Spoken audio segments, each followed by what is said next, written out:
বাংলাদেশ আওয়ামী লীগের রিফর্ম নিয়ে আসলে চিন্তা করার সময় অনেক আগেই হয়েছিল। এখন অবশ্যই অবিসম্ভাবী আওয়ামী লীগের আসলে রিফর্ম ছাড়া আমার মনে হয় না যে এর কোনো পরিত্রাণ আছে। কারণ আওয়ামী লীগের অতীতের নেতৃত্ব আমরা দেখেছি এবং বর্তমান সময়ে যে নেতৃত্ব এখনো ধরে রাখার চেষ্টা করছেন শেখ হাসিনা, সেটা আসলেই দুঃখজনক। এবং এভাবে যদি উনি এবং ওনার যারা ভালোবাসার মানুষ, আমি সিন্ডিকেট শব্দটা ব্যবহার করলাম না, মানে ওনার যারা ভক্তকুল রয়েছেন তাদের দ্বারা যদি এখনো উনি আবৃষ্ট থাকেন, তাহলে বাংলাদেশ আওয়ামী লীগের ভবিষ্যৎ খুবই খারাপ। কারণ দেখেন, ৭৫ পরবর্তী সময়ে আওয়ামী লীগের প্রতি একটা সিম্প্যাথি ছিল বঙ্গবন্ধুর বা পরিবার সহ নৃশংস হত্যাকাণ্ডের ফলে। কিন্তু শেখ হাসিনা পালিয়ে যেয়ে তিনি বা পালাতে বাধ্য হওয়ায়, আমি পালিয়ে গেছে শব্দটা বলছি না এভাবে, যে পালাতে বাধ্য হওয়ায় যে বিষয়টি হয়েছে সেটি হয়েছে যে একটা নেগেটিভ প্রপাগান্ডা তৈরি হয়েছে। আর একটা বিষয় হচ্ছে যে শুধু তিনি না, এন্টায়ার পার্লামেন্ট থেকে শুরু করে সবাই, দেশের সর্বস্তরের আওয়ামী লীগ পালিয়েছেন বা আত্মগোপনে গিয়েছেন। এই যে ব্যাপারটি, এটাই পার্টির জন্য খুবই খুবই একটি দুঃখজনক ব্যাপার। আর এই যদিও এটা হয়তো বা প্ল্যানের মধ্যে ছিল প্রতিপক্ষের, কিন্তু তারপরও কোথাও একটা ভুল হয়েছে বা ভুল করেছেন। সেই ভুলের জায়গা থেকে উঠে এসে রাজনীতিতে আসলে ক্ষমা চাওয়া বা অপরাধ স্বীকার করা বা ভুল স্বীকার করা, এটা খুব একটা সুন্দর বিষয় হওয়া উচিত। সেটা আপনারা কেউই করছেন না, আওয়ামী লীগও করছে না। আর যার ফলে আওয়ামী লীগের এই যে বিলুপ্ত হওয়ার যে একটা প্রক্রিয়া, সেটা চলে আসছে। আর এইভাবে চলতে থাকলে আগামী 10, 15, 20 বছরে আওয়ামী লীগ ফিরবে কিনা সন্দেহ আছে, অথবা আওয়ামী লীগ ভেঙে টুকরো টুকরো হবে কিনা সেটাও সন্দেহ আছে। আর সবচেয়ে বড় সমস্যাটা হলো, এই যে একটা অগণতান্ত্রিক প্রক্রিয়ার মধ্যে বাংলাদেশ ঢুকে যাচ্ছে, পুরোটা ঢুকছে তা বলছি না, কারণ আওয়ামী লীগ একটি বৃহত্তর জনগোষ্ঠী আছে, সাপোর্টার আছে, ভোটার আছে। তারা যখন থাকবেন না এবং তারা যখন তাদের ভোটাধিকার প্রক্রিয়ার মধ্যে অংশগ্রহণ করবেন না, স্বভাবতই যারা দেশদ্রোহী বা দেশবিরোধী, যারা বাংলাদেশের বিশ্বাস করেনি কখনো এবং প্রতিনিয়তই বাংলাদেশের বিরুদ্ধে কাজ করছে, এই গোষ্ঠী মাথাচাড়া দিয়ে উঠবেন।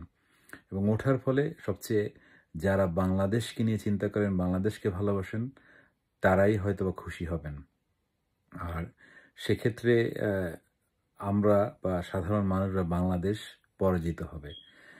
এখন এই জন্য আওয়ামী লীগ দায়ী।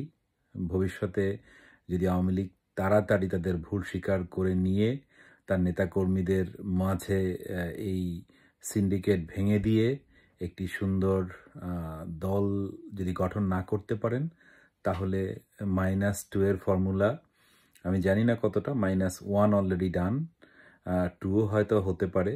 আর থার্ড পার্টি যে আসছেন, সেই ইয়াং জেনারেশনের কথা শুনছি, তাদের কথায় আমরাও মাঝে মাঝে খুব আবেগতাড়িত হয়ে যাই, কারণ আমরা তো দেখেছি অতীতে আপনারা কি করেছেন। হ্যাঁ, জামাত কতটা ভালো করবে সে বিষয়টা আমি বলছি না, তবে তারা যে অ্যালার্মিং সে বিষয়টা আপনাদের মাথায় রাখতে হবে।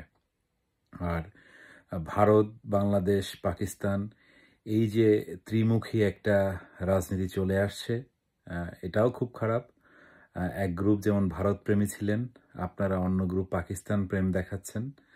তাই অতি পাকিস্তান প্রেম আর অতি ভারত প্রেম দুটোই আমাদের জন্য খুবই বেদনাদায়ক।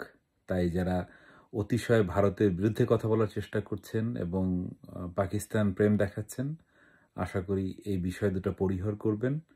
নয়তো বাংলাদেশের মতো একটা দেশ প্রতিবেশীদের সাথে যদি, এবং খুব ক্লোজ প্রতিবেশীদের সাথে যদি আপনারা সবসময় একটা যুদ্ধাঙ্গী ভাব দেখান, এটা খুব একটা সুখকর না। আর সবচেয়ে মজার জিনিসটা হচ্ছে, রাষ্ট্রের থেকে রাষ্ট্রের সম্পর্কটা আমার ভালো লেগেছে। তাদের ভিতরে এত উত্তেজনা নাই, উত্তেজনা যতটুকু এই রাজনীতিবিদদের মধ্যে আছে। অবশ্যই তারা উত্তেজনায় থাকতে পছন্দ করেন। এই উত্তেজনা হয়তো আজ আছে, কাল নাই, কাল না হয় পরশু থাকবে না। কিন্তু আমাদের বাংলাদেশকে যারা ভালোবাসি তাদের জন্য শিক্ষা। তাই এখন সময়ের দাবি, আওয়ামী লীগ নিয়ে কথা বলছি এই মুহূর্তে। আওয়ামী লীগের রিফর্ম দরকার, কেউ না কেউ নেতৃত্ব নিয়ে আসা উচিত। না হয় আওয়ামী লীগ ভেঙে টুকরো টুকরো হয়ে অন্য রাজনীতি করেন, অন্য দল করেন। কিন্তু ভাই শেখ হাসিনা, আপনার এই যে আদর্শ, আপনার নেতৃত্ব, আমার মনে হয় না যে বাংলাদেশের জন্য এটা খুব একটা ভালো খবর, অথবা আওয়ামী লীগের জন্য খুব ভালো খবর। আর বাংলাদেশের মানুষ এই আপনার নাকে কান্না আর ব্যর্থতা, এই জিনিসগুলো আর গ্রহণ করবে না। অন্তত আমি করছি না, কারণ আমি ব্যথিত, আমার বিশ্বাস অনেক মানুষ ব্যথিত। আপনি এখনো সেম ভুলগুলো করে যাচ্ছেন। আর এখানে সেখানে এইসব আজে বাজে বক্তৃতা না দিয়ে আপনার মুখটা বন্ধ করে বসে থাকাটাই মনে হয় ভালো। আপনার সন্তান যে প্রথমে বলেছিল যে আপনার কিছু যায় আসে না, আপনারা রাজনীতি করবেন না, আমার মনে হয় ওই ব্যাপারটাই সবচেয়ে পারফেক্ট ছিল। কেন যেন আপনার মাথায় আবার কি ভূত চেপে বসছে যে আপনার রাজনীতি করতে হবে। ভাই, একটা সময় তো মানুষকে বিরতি নিতে হয়। হয়তো এই অজুহাতে আপনি অন্তত এটা কি বলে এলপিআরে যেতেন, বা আপনাকে যেটা বলে যে অবসরে যেতেন। অন্তত আমরা এ বলে একটা সান্ত্বনা পেতাম যে না, আপনি আপনার সাথে খারাপ ব্যবহার করা হয়েছে, আপনার সাথে অন্যায় করা হয়েছে, আপনি সেই লজ্জা ঘৃণায় চলে গেছেন এবং আপনি অবসরে গিয়েছেন। ভাই, একটু আপনি অবসরে যেয়ে আমাদেরকে, ভাই তো না পাই, একটু অবসরে গিয়ে আপনি আমাদেরকে বাঁচান। আমরা আর এই ঝামেলা চাই না। আমরা চাই আওয়ামী লীগ আসুক, পরিপূর্ণভাবে আসুক, ভুল শুদ্ধ স্বীকার করে আসুক, এবং সে ভুলের যে মাসুল দিয়েছেন, অলরেডি অনেক মাসুল আমরা দিয়েছি, ভবিষ্যতেও দিতে হবে। জাতি হিসেবে আমরা আরও লজ্জিত হব, আর লজ্জিত হতে আমরা চাই না। আর যারা মনে করেন যে আওয়ামী লীগ ভেঙে টুকরো হয়ে গেলে অনেক লাভবান হবেন, সেটাও না। কারণ আপনাদের পশ্চাৎগামিতা চলতেই থাকবে এবং বাংলাদেশ পিছিয়ে যাবে। তাই বাংলাদেশকে আমরা ভালোবাসি, আমরা চাই বাংলাদেশ সুখী সমৃদ্ধ দেশ হোক, গণতান্ত্রিক দেশ হোক, একনায়কতন্ত্র নিপাত যাক, গণতন্ত্র মুক্তি পাক।